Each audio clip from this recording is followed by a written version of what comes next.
4조 교수님 A+조 발표 영상을 시작하겠습니다. 저희 조의 주제는 플라스틱 오염 문제를 주제로 이에 대한 해결 방안을 생각하였습니다. 먼저 목차 부분입니다. 첫 번째로 프로젝트 발단 과정, 두 번째로 프로젝트 동기 및 목적, 세 번째로 상상 시작하기, 네 번째로 상상하기, 다섯 번째로 상상 실행하기, 여섯 번째로 상상 발표하기, 마지막으로 모둠원들의 프로젝트 총평과 성찰입니다. 프로젝트 발단 과정입니다. 먼저 저희 조는 미래에 있을 여러 문제들 중에 융합 상상력을 중점으로 하는 프로젝트를 구상하였습니다. 브레인스토밍 기법을 활용해서 자유롭게 이에 대해 생각하였고, 조원당 3개씩 미래 문제를 제시하였습니다. 이중 투표를 통해 1차적으로 3가지 프로젝트 주제를 정했고 마이데이터, AI 윤리 문제, 융합적 접근을 통한 환경 문제 해결이 선정되었습니다. 이 3가지 주제를 선정한 이유로는 1. 마이데이터 2. AI 윤리 문제 3. 융합적 접근을 통한 환경 문제 해결. 이후 온라인 채팅방에서 2차적으로 투표를 거친 결과 융합적 접근을 통한 환경 문제 해결이 선정되었습니다. 하지만 환경 문제라는 주제가 너무나도 광범위했기 때문에 많은 환경 문제 중 최근 이슈와 연결되어 있는 플라스틱 문제를 중심으로 프로젝트 발단을 시작하였습니다. 프로젝트 동기 및 목적입니다.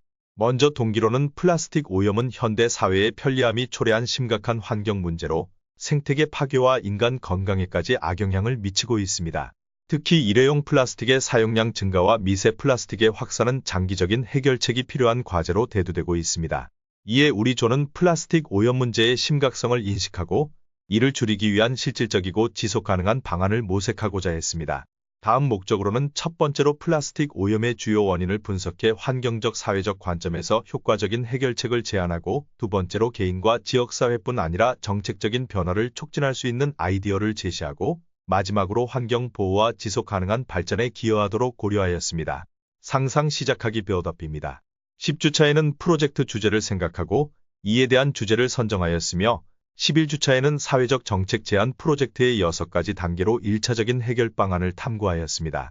12주차에는 마인드맵을 활용해 최종 해결 방안을 탐구하고 이를 표현하기 위해 영상을 제작하였습니다. 13주차에는 최종 발표 및 피드백을 수집하고 이를 수정하였습니다. 상상 시작하기 관찰 및 공감입니다. 저희 조는 플라스틱 오염 문제에 대한 해결 방안을 생각하기 전에 이 플라스틱 오염 문제가 얼마나 심각한지 알기 위해 먼저 각 나라별 플라스틱 사용률과 산업혁명 이후 플라스틱 생산률을 조사하였습니다. OECD의 글로벌 플라스틱 전망 2060년까지의 정책 시나리오에 의하면 2019년부터 2060년 사이 전 세계 플라스틱 사용량은 기존의 3배가 증가할 것으로 보고 있으며, 이로 인해 발생할 플라스틱은 연간 12억 3,100만 톤으로 나타날 것이라 보고 있습니다. 이렇듯 플라스틱은 해가 거듭될수록 점점 늘어날 것이라 보고 있습니다. 이후 플라스틱 오염 문제에 대해 우리나라 사람들은 어떻게 생각하는지 조사하였고, 총 7,207명이 참여한 설문조사에서 97.8%가 플라스틱 폐기물로 인한 환경오염이 심각한 것으로 인식하고 있으며, 문제 해결을 위해서는 발생 플라스틱을 재활용하는 정책보다 플라스틱 발생을 최소화하는 정책이 조금 더 필요하다고 응답하였습니다. 이렇듯 우리나라 사람들도 플라스틱 오염 문제에 대해 심각하다는 인식을 가지고 있습니다. 위 2가지 조사로 인해 플라스틱 문제가 얼마나 심각한지, 이에 대해 우리나라 사람들은 어떻게 생각하는지 알게 되었고, 이 일이 더 이상 남의 일이 아닌 우리 앞에 닥친 문제라는 것을 조원들과 같이 공감하게 되었습니다. 상상하기 착상과 발상입니다. 저희 조는 플라스틱 오염 문제의 현황을 살펴보고 이에 대한 원인을 규명해 해결 방안을 발상하기로 하였습니다. 먼저 플라스틱 오염 문제의 현황으로는 매년 3억 톤의 플라스틱이 생산되고 800만 톤이 바다로 유입되며, 이로 인해 해양 생태계는 물론이고 해양 식품을 소비하는 인간에게도 심각한 영향을 미치게 되었습니다. 예를 들면 플라스틱 폐기물이 바람과 물, 자외선에 의해 미세 플라스틱으로 분해되면서 독성 물질을 방출해 해양과 토양을 오염시키며, 해양 생물과 조류는 플라스틱 조각을 먹이로 착각하여 섭취하거나 그물 등 플라스틱 쓰레기가 몸에 감겨 매년 100만 마리 이상의 바다새가 희생되고 있습니다. 거북이 코에 박힌 플라스틱 빨대 사건과 플라스틱으로 인한 고래 사망 사건 또한 플라스틱으로 인해 발생하는 해양 생태계 파괴입니다. 인간도 피해 갈 수는 없습니다. 미세 플라스틱을 먹은 해양 생물은 결국 먹이사슬을 통해 인간에게 식품으로 유입됩니다. 실제로 우리는 일주일에 신용카드 한 장 정도의 플라스틱을 섭취하고 있습니다. 그럼 플라스틱 오염 문제는 왜 발생하는 걸까요? 첫 번째로 소비 문화입니다. 그린피스의 플라스틱 대한민국 2.0 보고서에 따르면 플라스틱 폐기물 발생량은 2010년부터 10년 동안 거의 3배에 육박하는 폐기물이 발생하였습니다. 일회용 제품의 과도한 사용으로 인해 플라스틱 오염 문제를 가속화했다고 볼 수 있습니다. 두 번째로 재활용 부족입니다. 전 세계의 플라스틱 폐기물 재활용률은 단 9%에 불과하며 우리나라는 재활용 참여가 굉장히 높기에 재활용률도 높을 거라 생각하지만 실제 파악한 결과 유럽 기준으로 적용된 한국의 재활용률은 16.4%에 그쳤습니다. 이렇듯 플라스틱의 재활용 수준은 굉장히 미비하며 획기적인 재활용 방법이 필요한 상황입니다. 세 번째로 규제 부족입니다. 효과적인 법적 규제가 없기 때문에 플라스틱 오염 문제는 계속해서 증가하고 있는 것이라 생각합니다.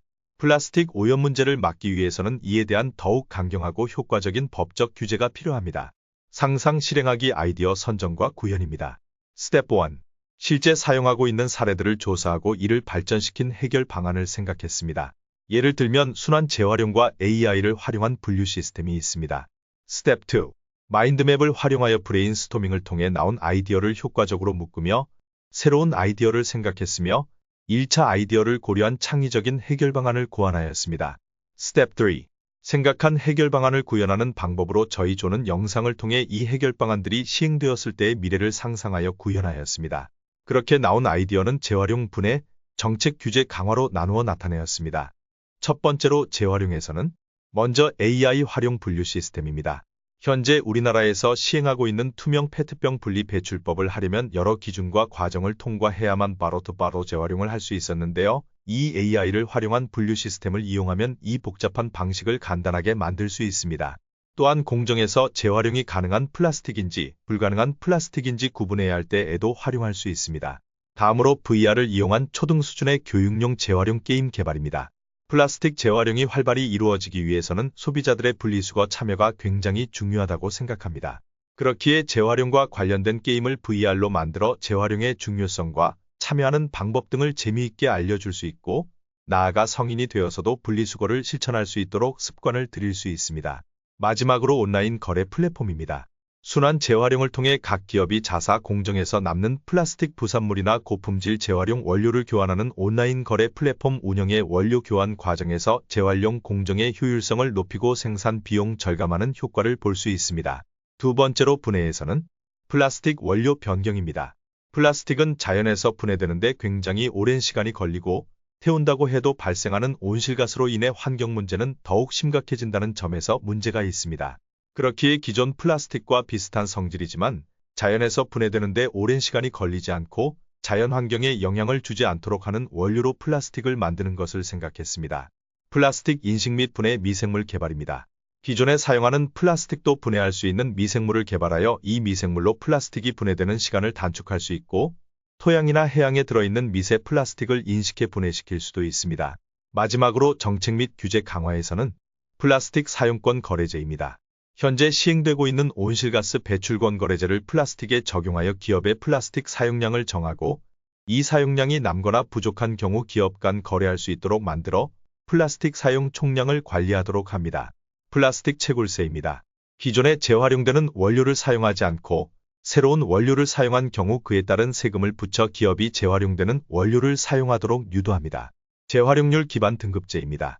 재활용률에 따라 기업, 지역을 평가하고 인센티브를 제공하여 기업, 지역에서 재활용을 하도록 유도합니다. 이외에 플라스틱 ID 추적 시스템, 스마트 분리수거 의무화 법안, 플라스틱, 디지털 화폐, 시스템 등을 생각하였습니다. 이제 저희가 준비한 영상을 보여드리겠습니다.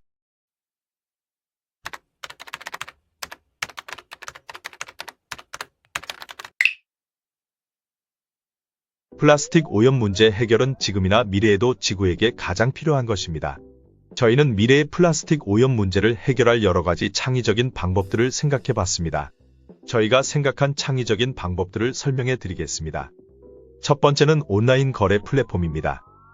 미래에는 더욱 발전된 온라인 거래 플랫폼이 등장하여 재활용되었거나 재활용 가능한 플라스틱을 거래할 수 있게 할 것입니다. 인공지능과 블록체인 기술을 활용하여 거래의 안전성과 신뢰성을 높이고 개인 맞춤형 추천 시스템이 도입되어 플라스틱 거래에 최적화된 거래 시스템을 제공할 것입니다. 두 번째로는 AI 활용 분류 시스템입니다. AI 기술이 더욱 발전함에 따라 데이터 분류 및 분석의 정확성이 높아질 것입니다. 특히 머신러닝 알고리즘을 통해 대량의 데이터를 신속하게 처리하고 효율적으로 분류하여 재활용 가능한 플라스틱만을 분류할 수 있을 것입니다. 이는 플라스틱 분류에서만 사용되지 않고 다양한 산업 분야에서 적용될 수 있습니다. 세 번째로는 교육용 재활용 게임입니다. 가상현실 VR 기술을 활용한 교육용 게임이 인기를 끌 것입니다. 이를 통해 학생들은 재활용의 중요성을 재미있고 몰입감 있게 배울 수 있으며 환경 보호에 대한 인식을 높일 수 있습니다. 이런 게임은 실감나는 시뮬레이션을 제공하여 학습 효과를 극대화할 것입니다. 네 번째로는 정책 규제 강화입니다. 정부 및 기관에서는 환경 보호와 지속 가능한 발전을 위해 정책 규제를 강화할 것입니다. 이는 재활용 촉진, 플라스틱 사용 규제, 기업의 환경 책임 등을 포함하여 사회 전반에 걸쳐 긍정적인 변화를 이끌어낼 것입니다. 다섯 번째로는 플라스틱 원료 변경입니다. 미래에는 플라스틱 대체 원료 개발이 가속화될 것입니다. 바이오 기반의 소재나 재활용 플라스틱을 활용한 제품들이 시장에 등장하여 환경에 미치는 영향을 최소화하고 지속 가능한 소비를 촉진할 수 있습니다. 마지막으로는 미생물 개발입니다. 미생물 기술이 발전하여 환경 오염 문제를 해결하는 데 기여할 것입니다. 예를 들어 특정 미생물을 활용해 플라스틱 분해를 촉진하거나 오염된 토양과 수질을 정화하는 기술이 상용화될 수 있습니다. 시청해 주셔서 감사합니다. 상상 발표하기입니다. 영상을 통해 확인하셨다시피 저희는 실질적이고 지속 가능한 방안을 모색했습니다. 플라스틱 오염을 줄이기 위해 기술적, 정책적 접근뿐만 아니라 개인의 참여 또한 필수적임을 강조했습니다. 프로젝트 총평 및 성찰. 마지막으로 각 팀원들의 소감 및 성찰을 공유하겠습니다. 광민진님은 상상력 프로젝트를 하며 플라스틱 오염을 해결하는 다양한 방법에 대해 알아볼 수 있는 뜻깊은 시간을 가질 수 있었으며 생각보다 실제로 시행되고 있는 해결 방안이 창의적이고 다양한 팀원들과의 상상력으로 새로운 방안을 내는 것에 어려움을 느꼈다고 하셨습니다. 권용빈님은 상상력 프로젝트를 진행하며 플라스틱 오염에 대해 많이 생각해 본 것 같으며 플라스틱 오염이 심하다는 것을 더 깊게 알게 되었고 그것을 해결하기 위한 창의적 방법을 생각해보는 뜻깊은 시간이었던 것 같다고 하셨습니다. 양태화님은 상상력 프로젝트를 통해 플라스틱 오염 문제 해결 방안을 구현한 경험은 매우 뜻깊고 유익한 시간이었던 것 같으며 이 과정을 통해 플라스틱 오염의 심각성을 다시 한번 깨닫고 그 해결책을 고민하는 기회를 가질 수 있었던 것 같다고 하셨습니다. 오정민님은 기존에도 플라스틱 오염 문제가 있다는 것은 알았지만 이 정도로 심각한지는 알지 못했으며 이번 상상력 프로젝트로 플라스틱 오염 문제와 그에 대해 어떤 노력을 해야 하는지도 알게 되었다 하셨습니다. 또한 이번 프로젝트로 자신의 상상력이 조금 부족하다 생각했으며 상상력을 키우기 위해 노력한다고 하셨습니다. 허민님은 이번 상상력 프로젝트를 통해 플라스틱 오염 문제를 해결하기 위한 다양한 아이디어와 실질적 사례를 접할 수 있었으며 특히 현재 실행 중인 창의적 해결 방안들과 미래의 해결 방안들을 도출해내며 새로운 시작을 가지게 되었다고 하셨습니다.